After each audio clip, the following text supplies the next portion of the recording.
What is going on, everybody? What is going on, the Catch fam? My name is John Dawson, and in today's video we are hopping into our starts and sits for the running back position for week 3 of the 2022 fantasy football season. If you guys do enjoy today's content, be sure to hit that like button on the way in, hit that subscribe button if you are new to the channel. We put out free daily fantasy football content, and be sure to drop any comments, questions, concerns pertaining to the 2022 fantasy football season down below. I will get back to you as soon as I can. Without further ado, let's hop into the video. All right, Thursday night football, we've got the Steelers at the Browns. I like all the running backs in this matchup respectively. I do think we could see both defenses play relatively well, but overall I think all of the running backs involved in this matchup do get the football quite a bit. We know that Najee Harris overall has been a little bit of a disappointment in terms of a first round draft pick for a lot of fantasy managers. In week 1, just over 10 fantasy points and full PPR. In week 2, just under 14. So overall for me, while I get that that's a little bit disappointing, I still like to see those double-digit fantasy performances in week 1 and in week 2. Overall, we just need to see Najee find the end zone a little bit. Just one touchdown on the year so far. It was a receiving touchdown in week 1. He's sitting as RB number 19 overall, but I do think that this is a good enough matchup in game script and a nice gritty divisional game for Najee Harris to have a respectable fantasy stat line. Nick Chubb, on the other hand, guess what? Nick Chubb is your RB1 and full PPR and standard at the moment. Can you believe that a running back who's absolutely slept on going into the season? There are only 2 games in the season, but at the end of the day, I just like to give Nick Chubb that shout out. And at the end of the day, man, 15 points in week 1 versus Carolina, 32.3 points in week 2, 3 touchdowns versus the Jets, 3 receptions, 87 rushing yards. He had himself a day. You're starting Nick Chubb no matter what at this point in the season. Kareem Hunt is a solid flex for me. This is what I think we're going to see out of Hunt, where week 1 you get 23 fantasy points, week 2 you get 9.4. If he finds the end zone in week 2, he has a really good fantasy stat line. He just did not see that goal line work that we saw in week 1, and we saw Chubb get the rock quite a bit in the goal line. Overall, Chubb's a solid start. I think Kareem Hunt is also still a very solid flex heading into Thursday night. All right, moving along into Sunday's 1 o'clock games. We got the Bills at the Dolphins, and I would sit Devin Singletary. Don't get smart with James Cook or Zach Moss either. I mean, Singletary is really the lead back. There's no denying that. But at the end of the day, he's going to be 110% touchdown dependent, and this is a Josh Allen first offense. This is a pass first offense, and looking at weeks 1 and week 2, why would it not be? They just don't need to utilize the running back position in a way that is going to give us any good fantasy potential. So Devin Singletary is a sit for me. The Dolphins running backs had an interesting afternoon versus Baltimore. We saw Raheem Mostert get 11 rushing attempts overall, while Chase Edmonds had 5 rushing attempts, and both running backs had 3 targets. So Raheem Mostert had the better fantasy day at just under 11 fantasy points, while Chase Edmonds just netted 5.1 in full PPR. So I think they're both worth a flex if you feel like you don't have a better option, or maybe in a double flex league, maybe a half PPR league. I don't know. I'm not crazy about the Dolphins running backs because it's a little bit difficult to evaluate with what we've been given through weeks 1 and 2, and we've had 2 very different game scripts so far for the Dolphins. So if you don't have better options, I think they're okay flexes, but they're not my favorite moving into week 3. All right, Bengals at Jets. I'm starting Joe Mixon. He's given us double-digit fantasy points in week 1. He was at 21.5. Week 2, 11.3. So like I was saying, he's given us double-digit fantasy points in consecutive weeks now. Overall, not the greatest game in week 2 versus Dallas, but really the Bengals as a whole just struggled, and I think this team is looking for a solid victory. I think they're going to come out blazing against the Jets, and I mean, they better hope they do, but nonetheless, regardless of how the offense is performing, Mixon is sitting as their RB8 in full PPR at the moment. I think he's absolutely a start. I don't think a lot of you guys out there are going to be questioning that on your personal rosters regardless. The Jets running backs, on the other hand, a little bit frustrating at the moment from a fantasy perspective. Michael Carter comes in at 10 fantasy points on the dot versus Cleveland in week 2. We got 23 rushing yards, 5 targets, 5 receptions, 27 receiving yards. Breece Hall, on the other hand, had 50 rushing yards, 1 reception that went for 10 receiving yards, and most importantly, a score. So he has the better fantasy day in week 2. In week 1, Michael Carter had the better fantasy day. So I think both have a role, obviously, within that offense and have a place in terms of your fantasy roster, but I don't think they're more than a flex at this point in the season. But I like them both as flex options moving into week 3. All right, Raiders at Titans. Oh man, Josh Jacobs. How I believed in Jacobs as kind of a nice mid-round draft pick moving in the season, and how I believed in the Raiders offense. Listen, it's actually a pretty decent matchup against the Titans, but Jacobs has been pretty disappointing. 8.3 fantasy points in week 1, 9.1 fantasy points in week 2. No touchdowns. I mean, if you could find the end zone, then these fantasy stat lines would be a lot better. I just don't feel confident in him, and knowing things, he'll probably score because I'm saying to sit him, but I just don't think a lot of you guys are going to feel very confident starting Josh Jacobs this week, and I don't feel confident as well. If you don't have better options, then maybe you could consider it due to the way the Titans looked the last 2 weeks, but at the end of the day, I think he's a sit for most fantasy managers. Derrick Henry, on the other hand, a little bit of panic for you Derrick Henry managers. I get it. And I told you guys, don't panic about the fact he didn't score in week 1. He did okay on the ground. And in week 2 against Buffalo, we had the opposite. Didn't do so well rushing on the ground. 1.92 yards per carry, 25 rushing yards compared to 3.9 yards per carry and 82 rushing yards in week 1. But he did find the end zone in week 2. Overall, he netted you 7.2 points in week 1, 8.5 in week 2. Not great stat lines. Very disappointing start to the year for Derrick Henry.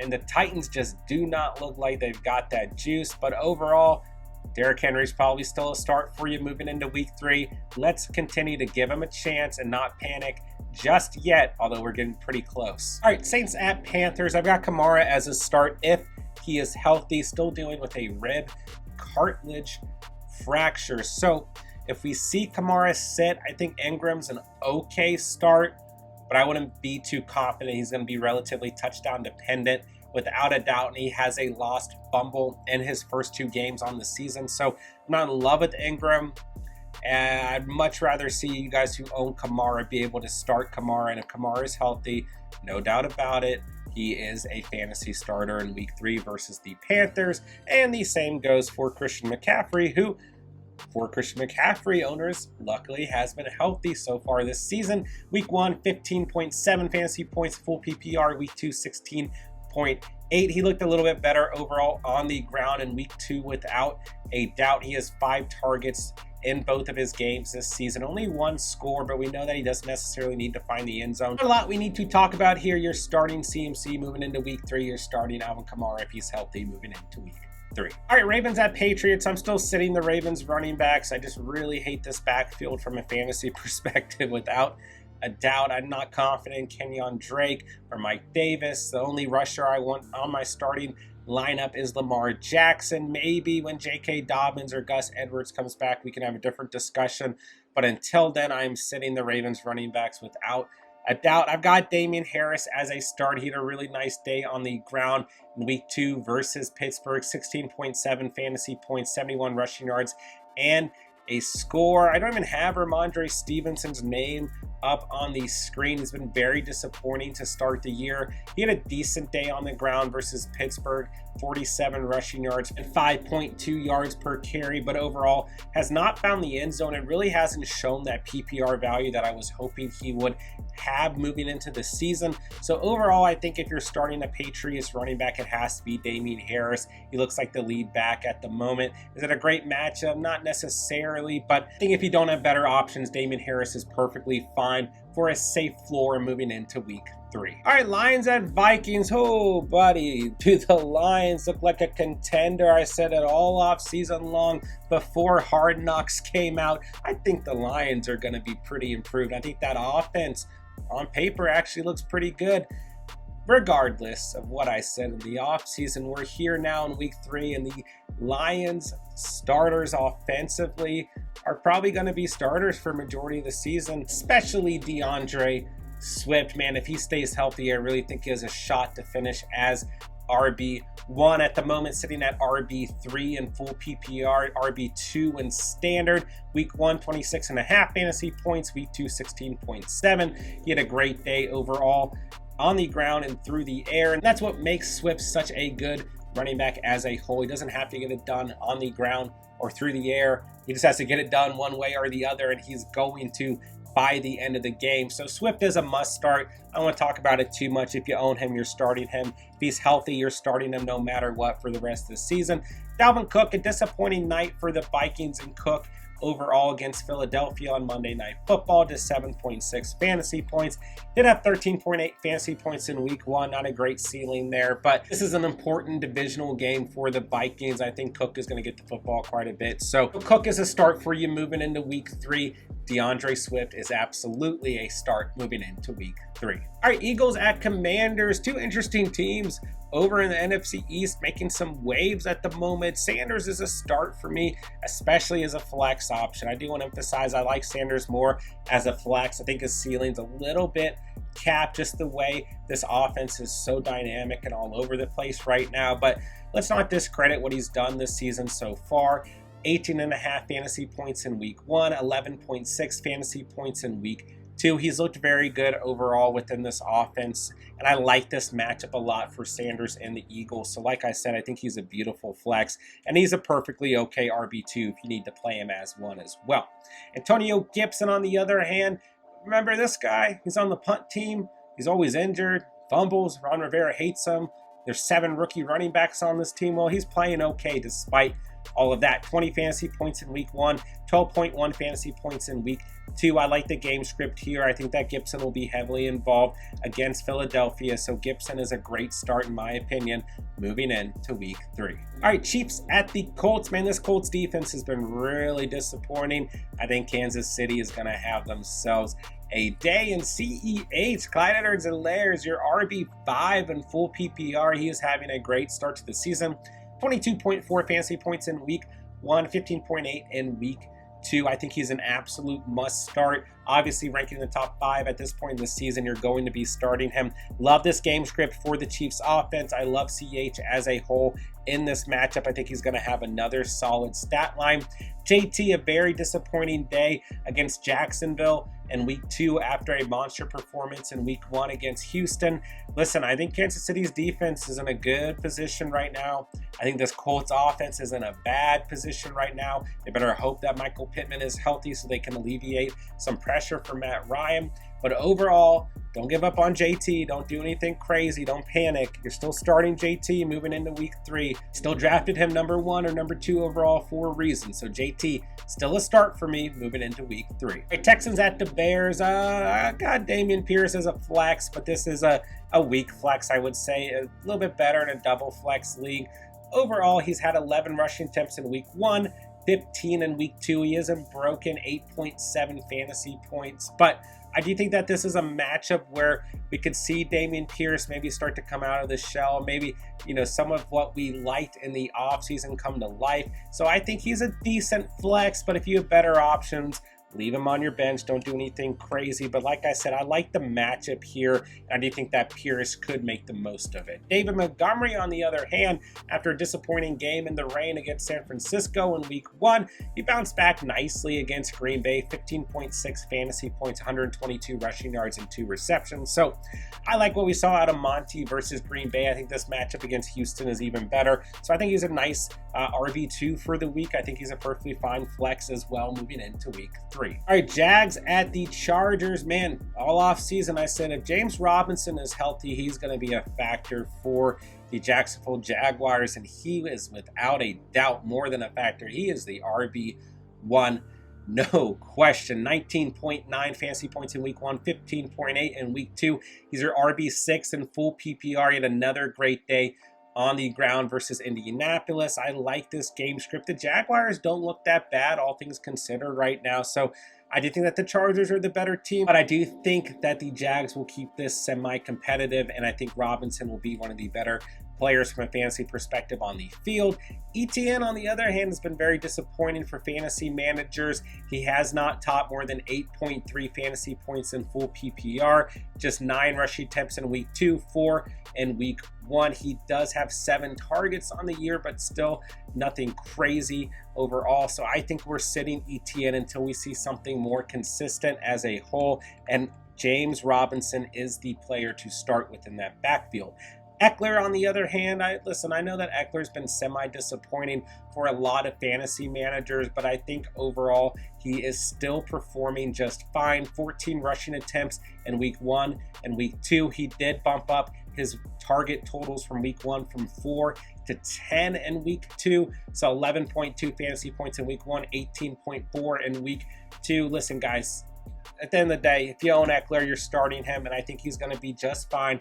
He still netted double-digit fantasy performances in his first 2 starts, so don't panic on Eckler. I think he's going to be fine. I like him in week 3 versus the Jaguars. All right, Rams at Cardinals, another player I loved all offseason. I begged you guys not to draft Cam Akers and to draft Henderson at the end of your draft. Hendo had a decent day on the ground versus Atlanta, 10 fantasy points, 47 rushing yards, most importantly a score. It is worth noting that Cam Akers had 15 rushing attempts for 44 rushing yards. So if he did score, it would be a nice fantasy day. I mean, he had 2 receptions as well. So he still netted 8.2 fantasy points. Definitely a better day for those of you still holding on to Cam Akers. And I do think at any point in this season, Sean McVay could flip a switch and Akers could be the guy, just like we saw last year. Rotation of Hendo and Sony Michel and a little bit of Akers at the end of the season. So I'm not completely out on Akers, but I think we continue to ride Hendo as the lead back in this offense, and I like this matchup in game script overall for Henderson and the Rams, so I think Hendo is a start moving into week 3.